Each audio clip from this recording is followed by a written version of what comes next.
ચાલો મિત્રો એક નવો ટોપિક લઈએ છીએ પરિવર્ત શ્રેણિક. એની વ્યાખ્યા જોઈએ છે. જો m ક્રોસ n શ્રેણિક a બરાબર aij m ક્રોસ n ની બધી હારને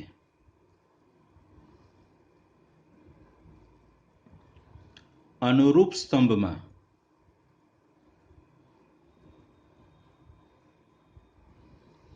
કે બધા સ્તંભને અનુરૂપ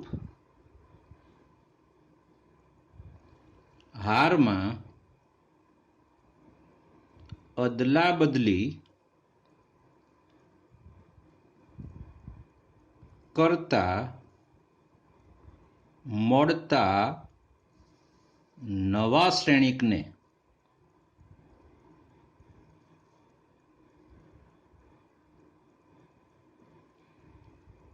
એનો પરિવર્ત શ્રેણિક કહે છે.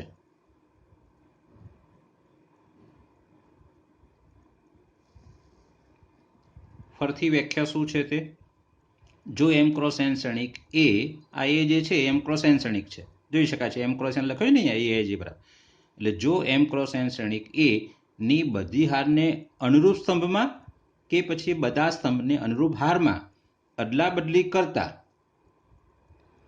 મળતા નવા શ્રેણિકને એનો પરિવર્ત શ્રેણિક કહે છે. એનો સંકેત આ રીતે છે.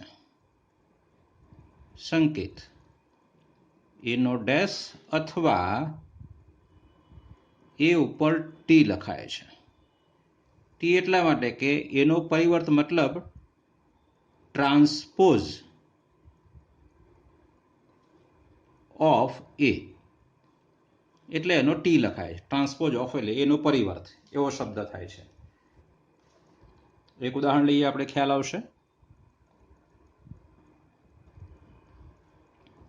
એ બરાબર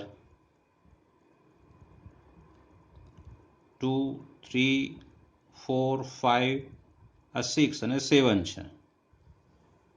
તો પછી એનો ટ્રાન્સપોઝ એટલે કે એ ડેશ બરાબર આ રીતે આવશે. જે હાર છે એનો સ્તંભ બનાવવાનો 2 3, આ 4 5 હારને સ્તંભમાં, અને આ 6 7, અથવા તો સ્તંભને હારમાં ફેરવો. બંને વસ્તુ એક જ છે. આ થયો એનો ટ્રાન્સપોઝ.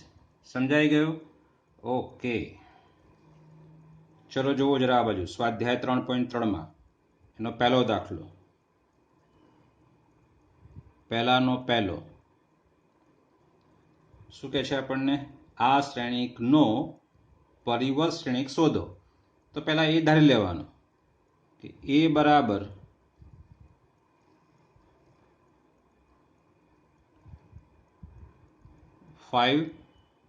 આ છે 1/2 અને -1. આ શ્રેણિક છે, આપણને આપેલો છે. તો માટે એનો પરિવર્ત શોધવાનો છે. તો એ ડેશ બરાબર, તો શું બની જશે? સ્તંભ શ્રેણિક છે એની હાર શ્રેણિક, એટલે આ 5, અહીંયા 1/2 અને -1. ચલો 2 લખી દઉં છું, 3 તમે જાતે લખશો. આને હું બી ધારી લઉં છું. એટલે બી બરાબર 1 - 1 2 3, 1 -1 2 અને 3 છે. તો માટે બી ડેશ બરાબર, ચલો આ હાર છે એનો સ્તંભ બનાવો 1 -1, આ હાર છે એનો સ્તંભ બનાવો 2 અને 3.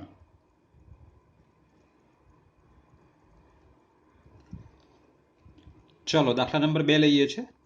એ આપ્યો છે, બી આપ્યો છે. ચકાસો કે એ વત્તા બીનો હોલ ડેશ મતલબ એ વત્તા બીનો પરિવર્ત બરાબર એનો પરિવર્ત વત્તા બીનો પરિવર્ત છે. અને બીજું છે એ માઇનસ બીનો હોલ ડેશ એટલે કે એ માઇનસ બીનો પરિવર્ત બરાબર એનો પરિવર્ત માઇનસ બીનો પરિવર્ત. હું આ બીજું સાબિત કરું છું, પરિણામ 2 બતાવું છું. પરિણામ 1 તમારે જાતે ગણવાનું છે, બરાબર છે? ઓકે,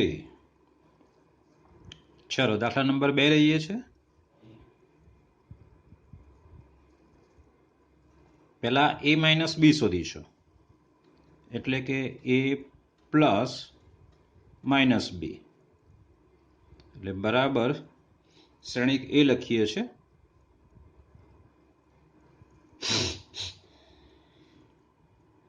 -1 2 3, બીજી હાર છે 5 7 9, ત્રીજી હાર છે -2 1 1 વત્તા -b ડાયરેક્ટ લખું છું. b આપ્યો છે આપણને, માઇનસ વડે ગુણી નાખો એટલે 4 -1 5, 4 -1 5, બીજી હાર -1 -2 0, ત્રીજી હાર -1 -3 -1,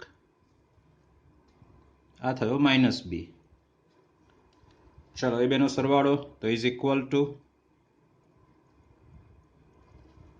-1 અને 4 એટલે 3 આવશે, 2 અને -1 એટલે 1 આવશે, 3 અને 5 8, 5 અને -1 એટલે 4, 7 માંથી 2 જાય તો 5, 9 અને 0 એટલે 9 આવશે, -2 -1 એટલે -3 આવશે, 1 -3 -2 આવશે અને અહીંયા 0 આવશે. બરાબર છે, આ મળ્યો a b. મારે શોધવાનો છે a b નો પરિવર્ત, એટલે ધેરફોર માટે a b નો પરિવર્ત બરાબર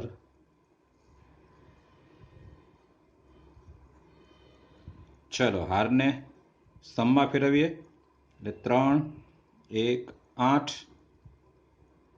4 5 9 -3 -2 0. પરિણામ નંબર 1. વળી a ડેશ બરાબર, ચલો એ આપ્યો છે તો a ડેશ એટલે એનું પરિવર્ત એટલે હારને સ્તંભમાં મૂકવાનો, એટલે -1 2 3, 5 7 9, 5 7 9, -2 1 1, -2 1 1, a ડેશ છે ને b ડેશ પણ લખી દઈએ, b ડેશ બરાબર ચલો -4 1 -5, -4 1 -5, b ડેશ લખી રહ્યા છીએ, 1 2 0, 1 3 1,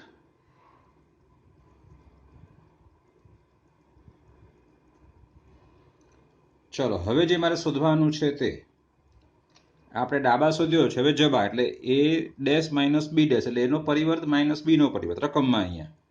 તો હવે એનો પરિવર્ત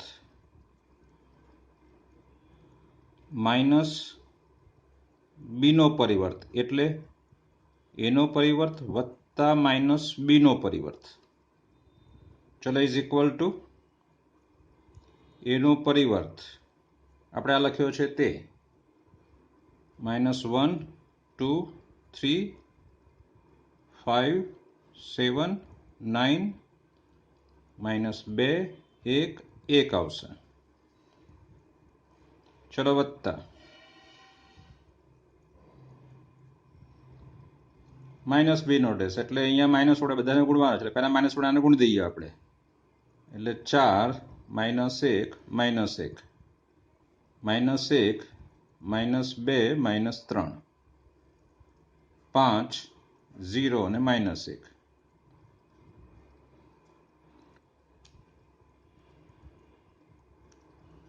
ઇઝ ઇક્વલ ટુ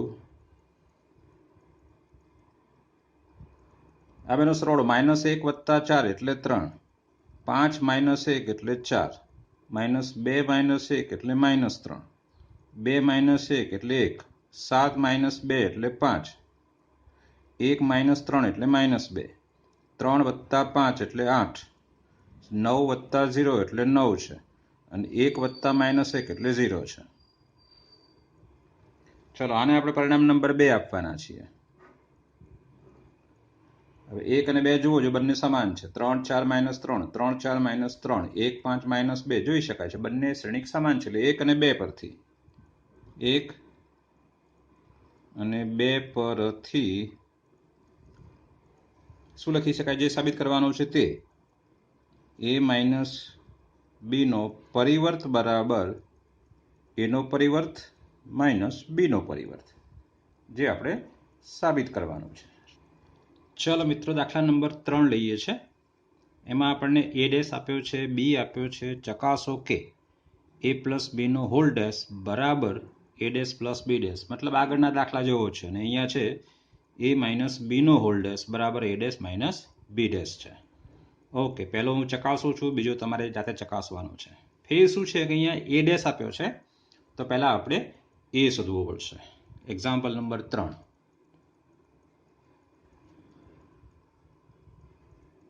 પહેલા a શોધવો પડશે. એટલે a બરાબર આપણને ખબર છે કે પરિવર્તનો પરિવર્ત એટલે પોતે, પરિવર્તનો પરિવર્ત એટલે પોતે છે. ચલો, a ડેશ નો પરિવર્ત, તો આપણે એને આ પ્રકારે લખીએ છીએ. આ છે 3/2, તો નવો શ્રેણિક જે બનશે એ 2/3 બનશે. એટલે 3 4 જે હારમાં છે એ સ્તંભમાં આવશે. એટલે 3 4. બીજી હાર છે -1 2. ત્રીજી હાર છે 0 1. ચલો, એ મળ્યો. બી તો છે જ આપણી પાસે. હવે a પ્લસ b બરાબર ઇઝ ઇક્વલ ટુ, તો અહીંયા હું a લખું છું. આ રહ્યો આપણો a. 3 4 -1 2 0 1 પ્લસ b લખું છું. b બરાબર છે -1 2 1 અને 1 2 3 છે. ચલો, બંનેનો કરીએ છીએ સરવાળો. 3 - 1 એટલે 2, -1 2 એટલે 1, 0 + 1 એટલે 1, 4 ને 1 5, 2 ને 2 4, 1 ને 3 4. ચલો, આ મળે a પ્લસ b. આપણે તેનું પરિવર્ત જોઈએ છે, a પ્લસ b નો હોલ ડેશ જોઈએ છે. એટલે ધેરફોર a પ્લસ b નો પરિવર્ત શ્રેણિક બરાબર, એટલે 3/2 બની જશે. 2 1 1 ઊભો થઈ જશે અને 5 4 4 બનશે. ચલો, અને પરિણામ નંબર આપણે 1 આપવાના છીએ.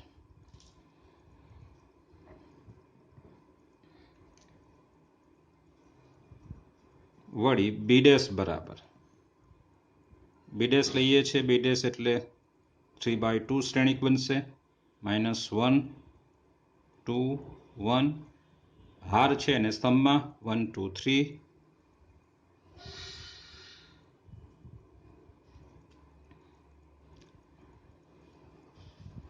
હવે a dash plus b dash શોધવાનો છે. a dash plus b dash એટલે કે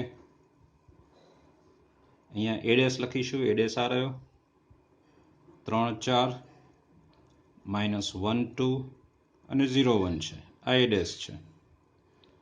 પ્લસ b ડેશ આ રહ્યો, એને પણ લખી દઈએ. -1 1 2 2 અને 1 3 છે. ચાલો, એનો સરવાળો કરીએ છીએ ઇઝ ઇક્વલ ટુ કરીને. 3 - 1 એટલે 2, 4 ને 1 5, -1 + 2 એટલે 1, 2 + 2 4, 0 + 1 એટલે 1 છે. 1 ને 3 4 છે. ચાલો, આને પરિણામ નંબર 2 આપવાનો છે. જુઓ જરા, બંને સમાન જ છે.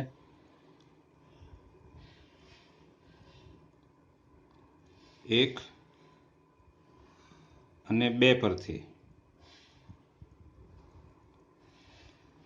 a પ્લસ b નો હોલ ડેશ બરાબર a dash plus b dash. બરાબર છે? ઓકે, ચલો દાખલા નંબર 4 જોઈએ છે. સહેલો દાખલો છે. એ ડેશ આપ્યો છે, બી આપ્યો છે. એ પ્લસ 2b નો હોલ ડેશ શોધવાનો છે. એટલે પહેલા શું કરવાનું? એ ડેશ ઉપરથી એ શોધવાનું. તો અહીં એ બરાબર એ ડેશનો ડેશ એટલે બરાબર, ચલો -2 3 એને સ્તંભમાં લખીએ છીએ, પછી 1 2 ને પણ સ્તંભમાં લખીએ છીએ. એટલે આ મળ્યો આપણો એ છે. ચલો હવે એ પ્લસ 2b શોધવાનો છે. તો કે હવે એ પ્લસ 2b એટલે બરાબર આપણો આ એ છે, -2 3 1 2 વત્તા અહીંયા 2 છે અને અહીંયા બી લખીએ છીએ. બી બરાબર શું છે? તો કે -1 0 1 2 છે. ચલો ઇઝ ઇક્વલ ટુ -2 1 3 2 વત્તા 2 ને અંદર ગુણ દઈએ છીએ આપણે દરેક ઘટકમાં. તો -2 0 2 અને 4. તમે આ ના લખો ને સીધું આ લખો તો પણ ચાલે. ઇઝ ઇક્વલ ટુ -2 -2 એટલે -4, 1 0 એટલે 1, 3 ને 2 5, 4 ને 2 6. એ પ્લસ 2b છે. તો હવે જે શોધવાનું છે તે આપણી પાસે, હવે શોધવાનું શું છે આપણે? તો એ પ્લસ 2b નો હોલ ડેશ, એટલે કે આની સાથે -4 1 આવશે અને આ આવશે 5 6. બરાબર, હારને સ્તંભમાં ફેરવવાની છે. આ પ્રકારે બનશે અહીંયા એ પ્લસ 2b નો હોલ ડેશ જે મળ્યો છે, જે આપણે શોધવાનો છે. ચલો દાખલા નંબર 5 લઈએ છીએ. શું કહ્યું છે જોવો જરા. નીચે આપેલા શ્રેણીકો એ અને બી માટે ચકાસો કે એ ગુણ્યા બી નો હોલ ડેશ મતલબ એ ગુણ્યા બી એટલે કે એ બી નો પરિવર્ત શ્રેણીક બરાબર બી નો પરિવર્ત ગુણ્યા એ નો પરિવર્ત છે. જોવા જરા ક્રમ ઉલટાય છે અહીંયા, ખાસ મહત્વનું એ છે. એ બી નો ગુણાકાર કર્યા પછી એનો પરિવર્ત બરાબર બી નો પરિવર્ત ગુણ્યા એનો પરિવર્ત થાય છે આપણી પાસે. ઓકે, મેળવીએ છીએ. પહેલા એ ગુણ્યા બી મેળવીશું પછી એનો પરિવર્ત. ચલો અહીં એ બી થી શરૂઆત કરીએ છીએ. પહેલા આપણે એ અને બી શોધીએ છીએ. અહીં એ બી બરાબર એટલે પહેલા એ લખવાનો છે. એ એટલે સ્તંભ શ્રેણીક છે આપણી પાસે. 1 -4 3 1 -4 3 છે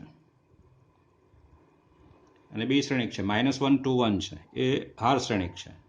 -1 2 અને 1 છે.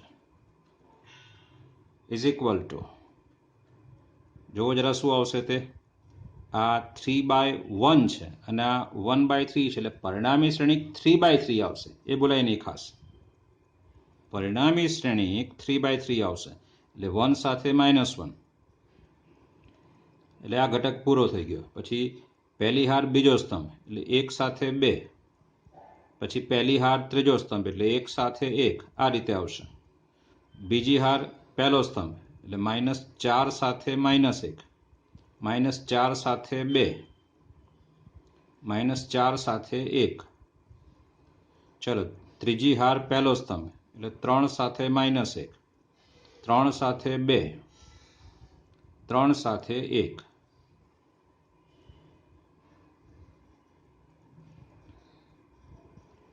ચલો ઇઝ ઇક્વલ ટુ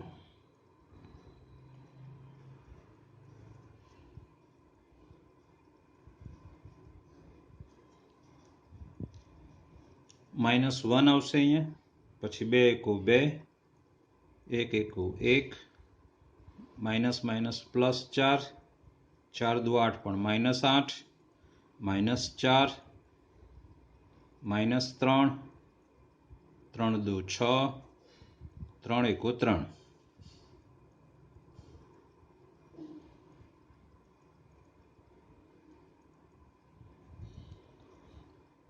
માટે જે આપણે શોધવાનું છે તે શું શોધવાનું છે તે તો એ બી નો પરિવર્ત એટલે બરાબર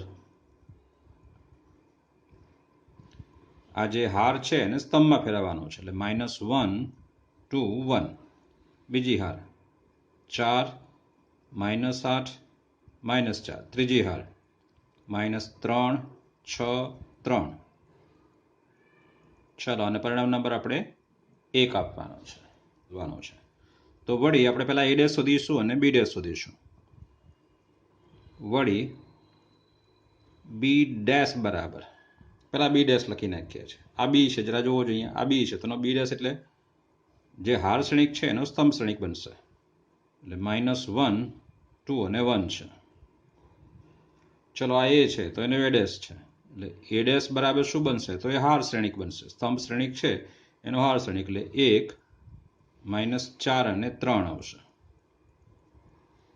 બરાબર છે ઓકે હવે જે શોધવાનું છે તે આપણે તો કે હવે b' ગુણ્યા a' શોધવાનો છે એટલે b' એટલે શું તો આ b' છે -1 2 1 અને આ a' છે એટલે કે 1 -4 અને 3 છે ચલો ઇઝ ઇક્વલ ટુ આની સાથે આ -1 સીધો લખું છું -1 સાથે -4 એટલે 4 આવશે -1 સાથે 3 એટલે -3 આવશે ચલો હવે બીજી હારને પહેલો સ્તંભ એટલે 2 આવશે બીજી હાર બીજો સ્તંભ એટલે -8 આવશે બીજી હાર ત્રીજો સ્તંભ એટલે 6 આવશે ત્રીજી હાર પહેલો સ્તંભ એટલે 1 આવશે ત્રીજી હાર બીજો સ્તંભ -4 આવશે 1 ગુણ્યા 3 એટલે 3 આવશે આને આપણે પરિણામ નંબર 2 આપવાના છે 1 ને 2 જોવો બંને સમાન છે એટલે 1 અને 2 પરથી 2 ગુણ્યા b નો પરિવર્ત બરાબર b નો પરિવર્ત ગુણ્યા a નો પરિવર્ત છે સમજાય છે સરસ ચલો પાંચમાનો બીજો એમાં a સ્તંભ શ્રેણિક છે ને b હાર શ્રેણિક છે જે તમારે જાતે ગણવાનો છે પાંચમાનો બીજો તમારે જાતે ગણવાનો છે ઓકે દાખલો 6 જુઓ એ આપ્યો છે તો ચકાસો કે a' બરાબર i અને બીજામાં પણ એ આપ્યો છે જુઓ જરા તો ચકાસો કે a' બરાબર i એટલે પહેલો હું ગણું છું બીજો તમારે ગણવાનો છે આ ધ્યાન આપજો બંનેમાં એ અલગ અલગ છે આ cos આલ્ફા sin આલ્ફા છે અહીંયા sin આલ્ફા cos આલ્ફા છે બરાબર એટલે આ હું ગણું છું પહેલો એના જેવો જ બીજો સેમ છે એ તમારે ગણવાનો છે ચલો પહેલો દાખલો અહીં એ મને આપેલો છે એટલે એ બરાબર શું છે તે જ લખું છું પહેલા 2/2 શ્રેણિક છે એટલે cos alpha sin alpha minus sin alpha અને cos આલ્ફા છે therefore a' પહેલા લખીશું એટલે માટે a' બરાબર તો જે હાર છે એને સ્તંભ બનાવવાનો છે એટલે કે cos આલ્ફા અને અહીંયા sin આલ્ફા આવશે માઇનસ sin આલ્ફા અને cos આલ્ફા છે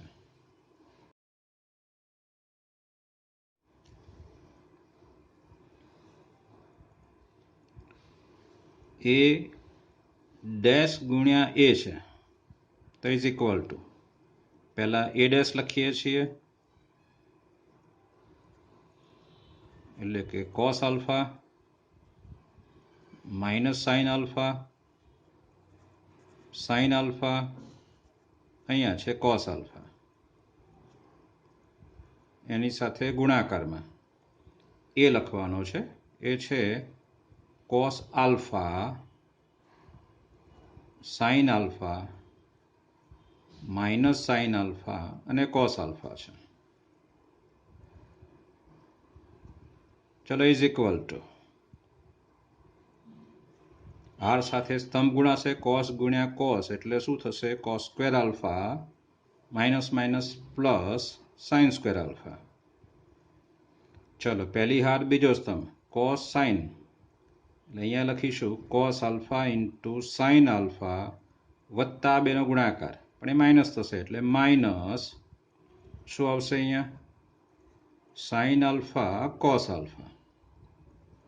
ચલો જરા બીજી હાર પહેલો સ્તંભ સાઇન ગુણ્યા કોસ એટલે સાઇન આલ્ફા કોસ આલ્ફા આની સાથે આ ગુણાકાર વત્તા આ બેનો ગુણાકાર, પણ એ માઇનસ આવશે એટલે minus cos alpha sine alpha છે. ચલો હવે બીજી હાર અને બીજો સ્તંભ સાઇન ગુણ્યા સાઇન એટલે ત્યાં આવશે સાઇન સ્ક્વેર આલ્ફા અને વત્તા કોસ સ્ક્વેર આલ્ફા દેખાય છે આપણને, બરાબર. આની સાથે આ ગુણ્યો છે સાઇન ગુણ્યા સાઇન સાઇન સ્ક્વેર, કોસ ગુણ્યા કોસ કોસ સ્ક્વેર, વચ્ચે પ્લસ આવશે. હવે આ તો નિત્યસમ થઈ ગયો એટલે બરાબર શું આવશે તે પોતે 1 છે. હવે આ જોડો કોસ આલ્ફા સાઇન આલ્ફા, આ પણ ગુણાકારમાં કોસ આલ્ફા સાઇન આલ્ફા છે, ગુણાકારમાં ઉલટું સુલટું ચાલે એટલે બંને સરખા છે, વચ્ચે માઇનસ એટલે ઉડી ગયા એટલે 0 આવશે. એવું આ જ પણ સેમ છે 0 અને આ પોતે 1 છે. હવે આ તે કોણ થયો 2/2 એકમ શ્રેણિક એટલે આ પોતે i છે અથવા i2 છે. એટલે જે આપણે સાબિત કરવાનું છે એ સાબિત થાય. ચલો હવે બે મહત્વની વ્યાખ્યા જોવાની છે, બરાબર છે, જોઈએ છે. પહેલી વ્યાખ્યા છે સમમિત શ્રેણિક. સમમિત શ્રેણિક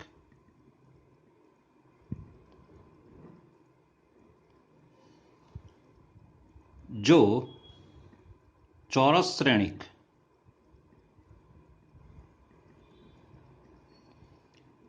a બરાબર aij માટે આ શ્રેણિક કેવો છે ચોરસ, મતલબ હાર અને સ્તંભની સંખ્યા સમાન છે, એના માટે a' બરાબર a થાય તો a ને સમમિત શ્રેણિક કહેવાય. આ એની વ્યાખ્યા છે. a' એટલે શું, એનો પરિવર્ત, એનો પરિવર્ત એ પોતે જ થાય, મતલબ દરેક હારને તમે સ્તંભમાં ફેરવો છતાં પણ એનો એ જ રહે, એ પોતે જ મળે આપણને, તો એને સમમિત શ્રેણિક કહેવાનો છે. એટલે કે બીજા શબ્દોમાં કહીએ આપણે તો એને આમ કહી શકાય, એટલે કે aij બરાબર aji થાય, aij બરાબર aji થાય તો એ સમમિત શ્રેણિક છે એવું કહેવાય. એક ઉદાહરણ લઈએ આપણે ખ્યાલ આવશે.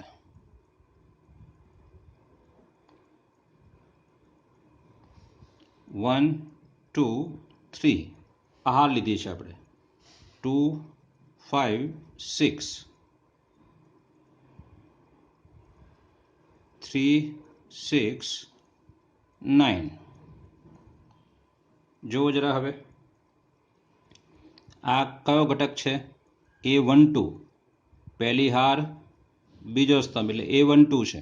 ઓકે, આ કયો છે a21 છે, હને a12 બરાબર પણ 2 છે અને a21 બરાબર પણ 2 છે, એટલે આ બંને સરખા છે ને. મતલબ એ થયો કે ભાઈ વિકર્ણની સાપેક્ષ તમે પ્રતિબિંબ જુઓ અને અરીસો વિચારો તો આનું પ્રતિબિંબ સરખું જ આવે.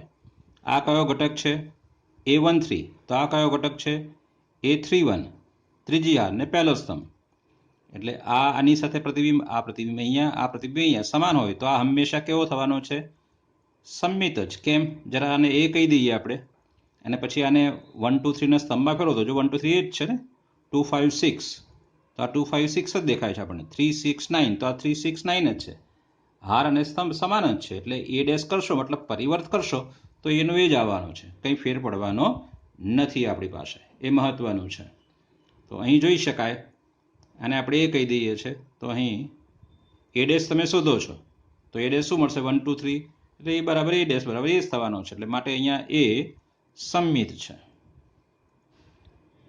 સમમિત શ્રેણિક છે એવું કહી શકાય. સારું, ચાલો હવે બીજી વ્યાખ્યા લઈએ છીએ આપણે, એ છે વિસમમિત શ્રેણિક.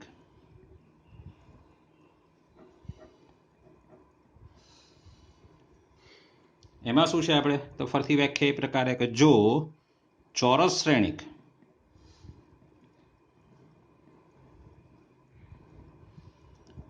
a બરાબર AIJ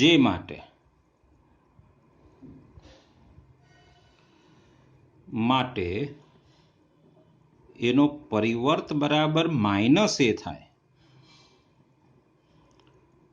તો એને વિસંમિત શ્રેણિક કહેવાય. સંમિત અને વિસંમિત માટે પહેલા તો એ ચોરસ શ્રેણિક તો હોવો જ જોઈએ ફરજિયાત. મતલબ હાર અને સ્તંભની સંખ્યા સમાન, 2x2, 3x3, 4x4, 5x5 હોવો જોઈએ એ શ્રેણિક. અને જો a' બરાબર a થાય તો સંમિત કહેવાનું છે, અને a' બરાબર -a થાય તો એને તમારે વિસંમિત શ્રેણી કહેવાનો છે. એટલે કે તમે એમ કહી શકો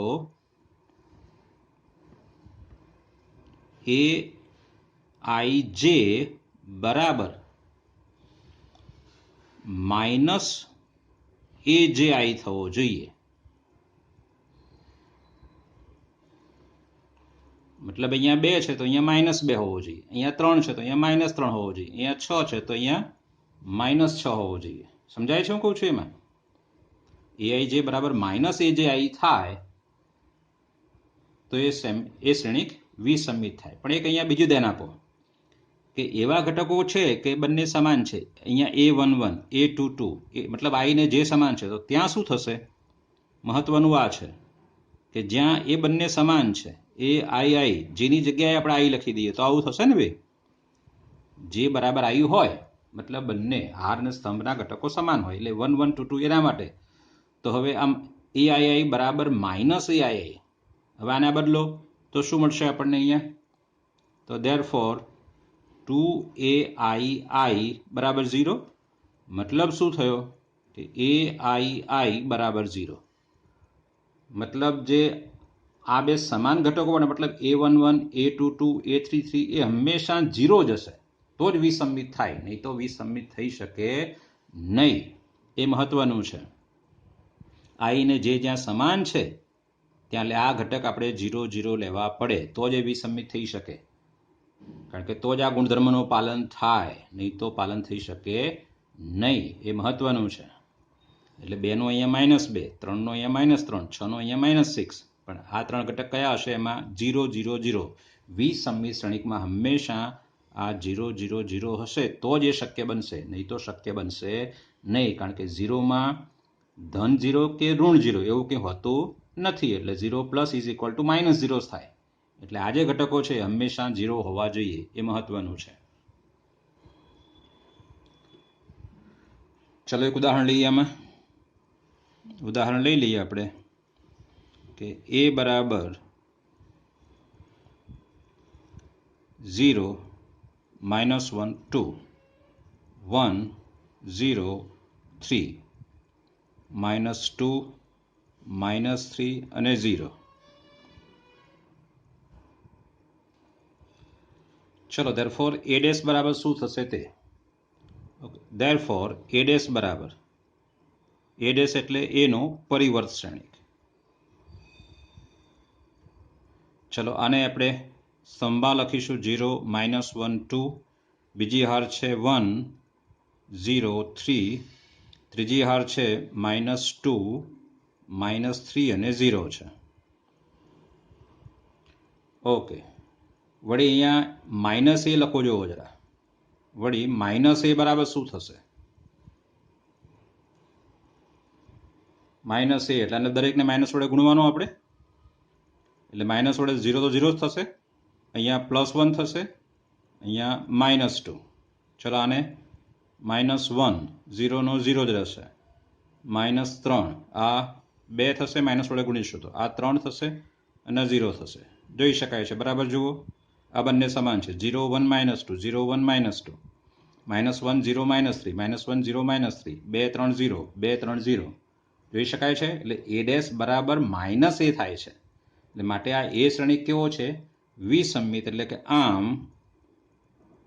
A' બરાબર -a થાય છે.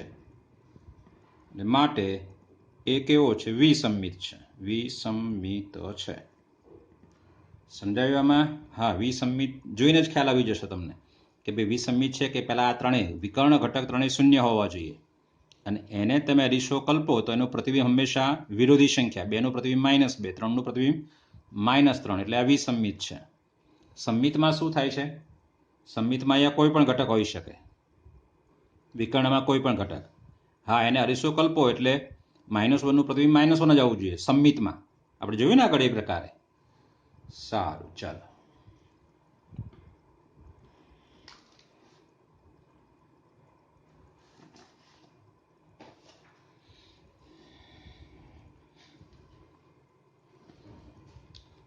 જ્યારે સંમિતમાં કેવું હોય છે કે અહીંયા વિકર્ણમાં કોઈ પણ ઘટક હોય, 2 નું પ્રતિબિંબ 2, 3 નું પ્રતિબિંબ 3 ને 6 નું પ્રતિબિંબ 6 હોવું જોઈએ.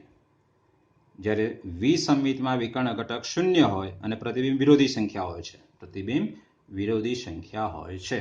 ઓકે. જો આપણે સંમિત શ્રેણિકની વ્યાખ્યા આપી અને વિસંમિત શ્રેણિકની વ્યાખ્યા આપી, બંનેના ઉદાહરણ પણ જોયા. એની આગળના લેક્ચરમાં પરિવર્ત શ્રેણિકની વ્યાખ્યા આપેલી, પણ પરિવર્ત શ્રેણિકના ગુણધર્મો લખવાના બાકી રહી ગયા હતા. સહેલા છે, બીજું કશું નથી એમાં, એટલે બાકી રહી ગયા છે. પહેલો ગુણધર્મ એનો એ સહેલો ગુણધર્મ છે, જે હમણાં જ આપણે દાખલાઓમાં જોયો. એનો પરિવર્તનો પરિવર્ત એટલે એ પોતે આવે છે. બીજો ગુણધર્મ, તમે એ પ્લસ કે માઇનસ બીનો પરિવર્ત બરાબર એનો પરિવર્ત પ્લસ કે માઇનસ બીનો પરિવર્ત થાય છે, એ આપણને ખબર છે. ત્રીજો ગુણધર્મ આ છે કે કે ગુણ્યા એ હોય. આ કે જે છે એ કોઈક સંખ્યા છે અને એનો પરિવર્ત તમને લખવાનો કીધો છે, તો તમે કેને બહાર કાઢી શકો, માત્ર એકલા એને પરિવર્ત આપવાનો છે તમારે. આ એનો ત્રીજો ગુણધર્મ છે. અને ચોથો ગુણધર્મ, મહત્વનો ગુણધર્મ, જે આપણા દાખલામાં જોયો જ હમણાં, કે એ ગુણ્યા બી એનો પરિવર્ત હોય તો બરાબર શું થાય છે? બીનો પરિવર્ત ગુણ્યા એનો પરિવર્ત થાય છે. ઉલટાઈ જાય છે ક્રમ. મહત્વનું એ છે એના માટે. સારું, ચલો. હવે હમણાં સંમિત વિસંમિત ભણ્યા, એના માટે બીજું એક મહત્વની વાત કરીએ છીએ. જોવો જરા. પહેલા તો સંમિત વિસંમિતમાં છે શું કે એ જ્યાં તમે સંમિત કેવું હોય કે વિસંમિત કેવું હોય એ ચોરસ શ્રેણિક હોવો જોઈએ. સારું, ચલો એક ચોરસ શ્રેણિક લઉં છું. એ બરાબર 1 2 3 4 7 8 અને 9 લઉં છું. આ એ લીધો છે. તો ધેરફોર એ ડેશ બરાબર શું થશે? તમને ખ્યાલ આવશે જ કે આ 1 2 3 પરિવર્ત લખવાનું આપણે એનો, એટલે હારને સ્તંભમાં ફેરવવાનો. આ 4 5 6 છે અને આ લઉં છું 7 8 અને 9 લઉં છું. કોઈ પણ સંખ્યા લઈ શકાય, મેં ક્રમમાં લીધી છે. હવે હું આ બંનેનો કરું છું સરવાળો અને બાદબાકી, અને ત્યાં આપણને શું જોવા મળે છે એ મહત્વનું છે. ચાલો પહેલા સરવાળો કરું છું. એ પ્લસ એ ડેશ શ્રેણિક અને એનો પરિવર્ત, એનો સરવાળો કરું છું. તો બરાબર શું છે એ આપણે નોંધવાનું છે. મહત્વ ત્યાં છે. એ બંનેનો સરવાળો કરીએ છીએ. 1 + 1 એટલે 2 થશે, 2 + 4 6, 3 + 7 એટલે 10 થશે.